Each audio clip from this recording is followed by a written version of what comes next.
Assalamualaikum, welcome back to Invest Saham. Pada video ini kita akan menganalisa saham-saham komoditas yang kemungkinan besar akan berkorelasi dengan naik turunnya harga komoditas alias saham yang siklikal. Tapi sebelum lanjut, disclaimer on, ini bukan ajakan jual beli saham dan juga bukan financial advice tentunya. So silahkan simak sampai akhir. Nah, Rusia ternyata kembali terkena sanksi oleh Amerika Serikat dan Presiden Rusia yakni Vladimir Putin mengusulkan untuk pembatasan ekspor uranium, titanium, dan juga nikel sebagai tanggapan dari sanksi barat, guys ya.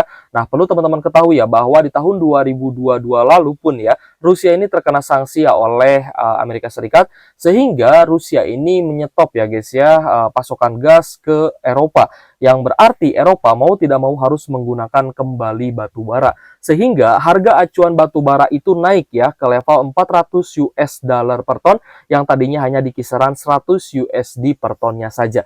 Jadi ya mau tidak mau ketika Eropa ini melakukan impor ya terhadap batu bara Indonesia dan harga komoditas batu bara juga naik, maka Indonesia ketiban cuan sehingga saham-saham sektor batu bara juga mengalami kenaikan yang sangat signifikan ya guys ya. Jadi ketika Putin ini ingin membatasi ekspor nikel, lalu gimana nih dengan nasib emiten nikel yang ada di Indonesia ya guys ya. Kita harapkan sih ini menjadi sentimen yang positif untuk saham-saham di sektor komoditas, terutama untuk saham-saham nikel yang ada di Indonesia. Karena kita melihat guys ya, untuk harga nikel sendiri memang sudah turun ya dari level 21.600 USD per ton ke level 15.800 USD per ton guys ya. Dan di beberapa hari terakhir ini kita melihat mulai rebound kembali ya, mulai ada kenaikan lagi untuk harga nikelnya dan hari ini naik lagi 1,97% ke level 16.200 USD per tonnya. Jadi kita berharap ya guys ya dengan pembatasan ekspor terhadap logam yaitu nikel yang dilakukan oleh Rusia sebagai tanggapan terhadap sanksi barat ya, maka ini bisa menaikkan kembali harga nikel dan nikelnya tidak oversupply lagi seperti itu guys ya. Lalu bukan hanya harga nikel yang akan kita pantau, namun kita melihat juga harga emas ya guys ya, atau gold ini kembali mencetak all time high ya guys ya, di level 2.579 US dollar per troy ounce-nya. Jadi untuk harga gold ya hari ini naik 0,05% guys ya dan kembali mencetak all time high sehingga ya kita tahu di Indonesia ini banyak sekali saham-saham yang atau saham perusahaan gitu ya, atau perusahaan yang mengeksplorasi penambangan emas gitu ya, dan kita berharap saham-saham tersebut juga bisa terkena sentimen positif sehingga bisa uptrend kembali. Lalu sayangnya untuk harga acuan batu bara guys ya, malah turun 0,18% dan close di 137 US dollar per tonnya. Ini untuk harga acuan batu bara ternyata malah turun ya guys ya. Dan ketika saya cek ya di TradingView, maka kita melihat juga ternyata turunnya itu mencapai 133 USD per ton ya guys ya. Jadi sudah turun nih di bawah 140 USD per ton. Jadi pertanyaannya, apakah dengan turunnya harga acuan batu bara ini akan menyebabkan saham sektor batu bara juga bisa terkoreksi? Nah, nanti akan kita bahas guys ya, karena kita sudah melihat beberapa saham batu bara yang kemarin naik tinggi itu mulai menunjukkan adanya tanda-tanda distribusi ya guys ya, atau beberapa investor asing mulai membuang guys saham-saham yang kemarin sudah naik tinggi guys ya. Tapi kalau misalkan ini menjadi koreksi sementara saja dan ternyata harga call bisa kembali naik ya ataupun rebound, ya maka kita bisa memanfaatkan area koreksi tersebut untuk kembali lagi membeli ya atau memborong saham batubara di harga yang lebih murah gitu guys ya. Selanjutnya untuk harga minyak dunia ya guys ya, atau crude oil WTI, kita melihat hari ini mengalami kenaikan juga ya 1,79% di level 69 USD per barrel. Sedangkan untuk Brent oil juga hari ini naik ya 1,89% ke level 72 US dollar per barrelnya. Jadi untuk harga minyak mentah dan harga nikel ternyata sedang mengalami rebound kembali. Sedangkan untuk harga emas ya yang hari ini itu mencatatkan level all time high-nya lagi. Dan terkait dengan saham-saham komoditas guys ya, di sini kita melihat rupiah kita juga sedang di posisi yang cukup aman ya guys ya, di level 15.368 rupiah per 1 USD-nya. Jadi rupiah kita sedang bagus ya guys ya, dan IHSG juga berpotensi ya terkena inflow yang positif ya. Tadi beberapa sentimen positifnya sudah saya jelaskan ke teman-teman ya di video sebelumnya, silahkan teman-teman simak. Nah, jadi Dengan potensi kenaikan IHSG ya guys ya, dan beberapa komoditas yang harganya juga mulai naik, nah kita sih ada harapan ya guys ya, dan kita mencoba untuk melihat ya adanya potensi beberapa saham ini sebenarnya bisa rebound kembali. Yang pertama adalah saham Antam ya guys ya, di mana Antam secara 1 tahunan ini harga sahamnya juga sudah turun ya, dan masih di harga bawah, masih anjlok 30,29%. Yang berarti upside dari saham Antam ini sebenarnya masih cukup menarik guys ya, di mana upside-nya juga masih cukup tinggi. Apalagi ya jika Antam bisa balik ya ke level 2000-an. Nah, lalu apakah sentimen dengan all time high-nya emas ya, harga emas atau harga gold, dan diberlakukannya pembatasan ekspor nikel oleh Presiden Rusia yakni Vladimir Putin bisa ya menyebabkan kembali saham-saham sektor nikel seperti Antam, Inco yang kita lihat juga masih all time low, masih di harga bawah, itu bisa naik lagi ya guys. Nanti kita akan coba lihat ya besok di hari Selasa tanggal 17 September 2024. Namun sejauh ini memang yang saya analisa guys ya, bahwa Antam ini masih net sell asing atau investor asing ini masih belum mengakumulasi kembali saham Antam. Tapi jika berbalik akumulasi, maka ini akan menjadi sentimen yang sangat positif ya guys ya terkait dengan saham Antam.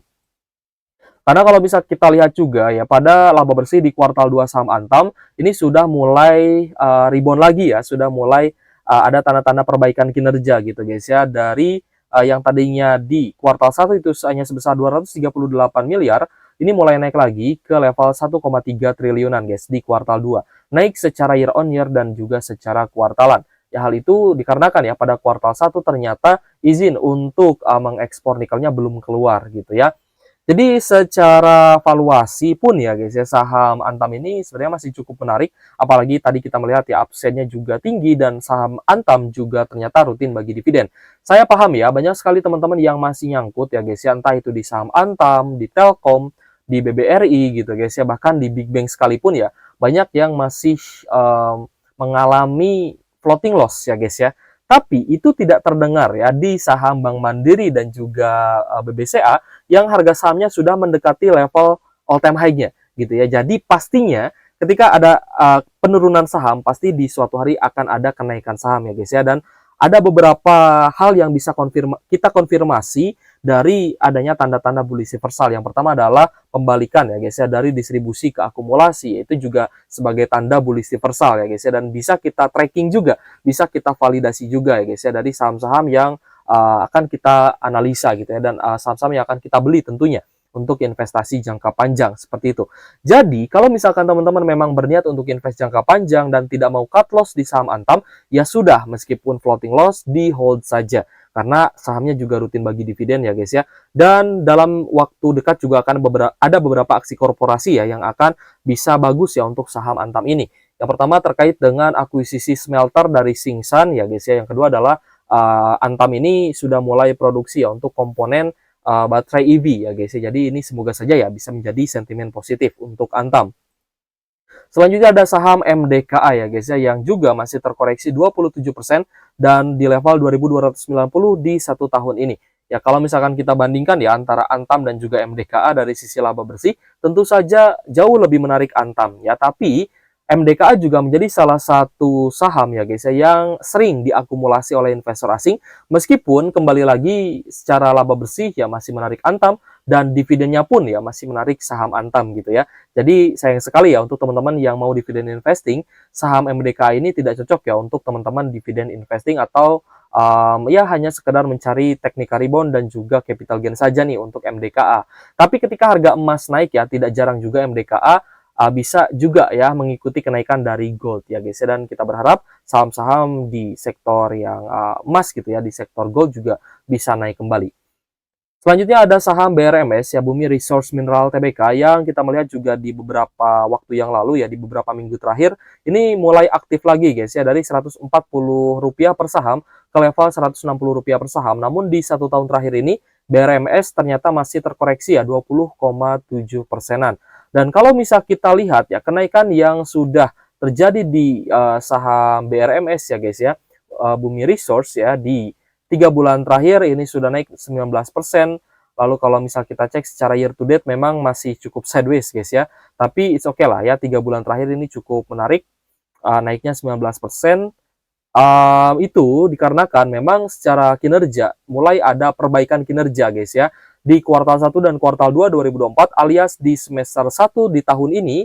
Ternyata laba bersih dari BRMS ini mulai naik ya guys ya. Di Q1 labanya naik secara year on year dari 32 miliar menjadi 57 miliar, sedangkan di kuartal 2 juga naik nih dari 52 menjadi 90 miliaran ya guys ya. Meskipun secara valuasi kita melihat PER-nya masih cukup tinggi dan BRMS juga tidak rutin bagi dividen seperti itu. Tapi tidak menutup kemungkinan ya saham-saham yang tidak bagi dividen pun harga sahamnya bisa naik kembali. Selanjutnya ada saham PSAB yang kita lihat ya di 1 tahun ini kenaikan harga sahamnya sudah mencapai 2 kali beggar ya atau 200%-an guys ya. Hal tersebut juga tidak lepas dari kinerja PSAB yang mulai membaik ya guys ya, terutama di kuartal 1 dan kuartal 2 2024. Lalu kalau misal kita lihat guys ya, PSAB juga tidak rutin bagi dividen.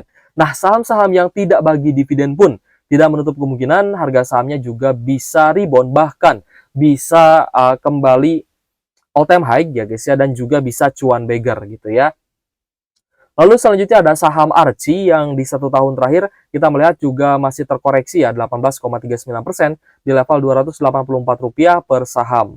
Jadi untuk Archie ya guys ya, kita melihat memang penurunan harga saham Archie ini dikarenakan prospek bisnisnya yang semakin hari itu semakin meredup ya, akibat ada satu pitnya ya, pit penambangannya yang katanya sih terkena banjir gitu guys ya. Teman-teman bisa validasi lah ya, silahkan dicek di berita. Sehingga Archie juga tidak bisa bagi dividen kembali guys ya, karena kita melihat ya prospek dari laba bersihnya juga terutama ya di tahun 2024 ini mulai turun gitu guys ya. Kinerja perusahaannya juga mulai turun, jadi lebih baik untuk Archie ya kita wait and see saja. Tapi mungkin untuk teman-teman yang ingin ya adrenalin yang cukup tinggi, jika ataupun teman-teman yang swing trade ya, ketika melihat harga saham Archie ini mulai ada technical rebound ya, mungkin teman-teman juga akan tertarik ya, meskipun secara fundamental masih belum bagus lah ya, masih di zona merah seperti itu. Tapi ketika ada technical rebound ya, tidak menutup kemungkinan Archie juga sahamnya bisa ramai dan bisa naik lagi. Kita lanjut ke saham UNTR guys. Di 1 tahun terakhir ini juga masih sedikit terkoreksi ya 3%-an. Namun di 3 bulan terakhir kita melihat harga saham UNTR ini sudah mulai rebound dan naik 19,64% di level 26.350. Secara fundamental sebenarnya UNTR ini ada sedikit koreksi guys ya di semester 1 2024 ini secara year on year-nya. Tapi it's okay karena kinerja dari UNTR ini dinilai masih cukup resilient dan yang terpenting adalah rutin bagi dividen. Dan UNTR ya dan grup Astra lainnya seperti ASI, UNTR, lalu ASGR ya guys ya, dan juga AALI ya, itu berpotensi bagi dividen kembali guys di bulan depan ya, di Oktober 2024 ini seperti itu. Jadi secara fundamental ya UNTR ini masih sangat menarik, apalagi UNTR selalu mendiversifikasi bisnisnya ya guys ya. Ada di sektor batubara ya, penambangan batubara, kontraktor batubara, penjualan alat berat. Lalu untuk diversifikasi bisnis juga ada di sektor nikel dan penambangan emas dan juga perak ya guys ya. Dan semoga hal ini bisa berkontribusi besar ya terhadap laba bersih UNTR untuk di masa mendatang. Selanjutnya ada saham Adro yang di 1 tahun terakhir sudah naik 28,32%. Bahkan kalau misal kita lihat guys ya, secara year to date kenaikannya lebih tinggi, yaitu 47,39% di level Rp3.670 per saham. Namun kita melihat guys ya, di 1 hari terakhir ya, kemarin hari Jumat, itu mulai ada koreksi guys di saham Adro ya, terkoreksi 4,68%. Dan kalau misal teman-teman perhatikan, ternyata Adro ini terkena net sell di hari Jumat kemarin. Pertanyaannya ya, Adro ini kan akan menggelar aksi korporasi ya dengan melakukan spin-off terhadap bisnis batubara termalnya, yaitu Adaro Andalan Indonesia atau AAI, yang di beberapa waktu lalu juga sudah kita bahas nih ya melalui 2 video ya guys ya, bagaimana prospeknya, untung ruginya juga sudah kita bahas. Tapi secara harga saham kita melihat ya Adro ini ada potensi untuk terkoreksi dulu nih. Tapi ya ketika teman-teman punya keyakinan atau conviction yang kuat di Adro ya guys ya, terkait dengan Adro, teman-teman sebenarnya bisa memanfaatkan koreksi saham Adro ini sebagai peluang emas untuk kembali tambah muatan ataupun reakumulasi terhadap saham Adro yang kemungkinan akan lanjut terkoreksi. Karena secara fundamental ya, di kuartal 2 2024 ternyata laba bersihnya bisa naik secara year on year, dan di sini kita pun ya cukup terkejut ya guys ya. Ternyata ada saham batubara yang kuartal 2-nya bisa naik secara year on year dari 6,2 triliun menjadi 6,8 triliun. Secara valuasi juga masih menarik ya guys ya, dan Adro katanya kembali ya guys ya akan bagi dividen nih sebelum melakukan spin off. Dan yang terpenting adalah saham ini rutin bagi dividen. Selanjutnya adalah saham PTBA guys ya, yang secara kenaikan ini masih terkoreksi 3% di 1 tahun terakhir, dan kalau misalkan kita lihat prospeknya di 3 tahun terakhir, maka kenaikan PTBA ini belum setinggi kenaikan saham Adro ya guys ya, yang mana di 3 tahun terakhir kita melihat ya dari peaknya di 4.500, Adro ini masih terdiskon ya guys ya di Rp2.730 per saham. Nah, kalau misalnya kita perhatikan pun ya guys ya, secara laba bersihnya, kinerjanya memang masih cukup menarik, apalagi mulai bisa memperbaiki kinerja di kuartal 2, naik secara kuartalan ya, meskipun secara year on year masih turun, namun secara fundamental, sebenarnya PTBA ini masih menarik dan masih berpotensi bagi dividen yang besar ya guys ya, apalagi untuk teman-teman yang kemarin sudah ambil saham PTBA di harga yang lebih murah, yaitu di bawah 2.500-an, seperti itu. Oke guys, kita sudah bahas guys ya beberapa prospek saham-saham di sektor komoditas. Apalagi kita melihat guys ya, harga emas itu kembali all time high, harga nikel dan harga minyak sudah mulai rebound kembali, tapi sayangnya harga batu bara itu malah terkoreksi. Nah, silahkan teman-teman analisa kembali ya untuk besok ya, kita sudah membahas dan menganalisa guys ya beberapa saham komoditas yang kemungkinan besar akan berkorelasi dengan naik turunnya harga komoditas tersebut. Oke guys, terima kasih sudah menonton. Thank you for watching. See you on the next video. Wassalamualaikum warahmatullahi wabarakatuh.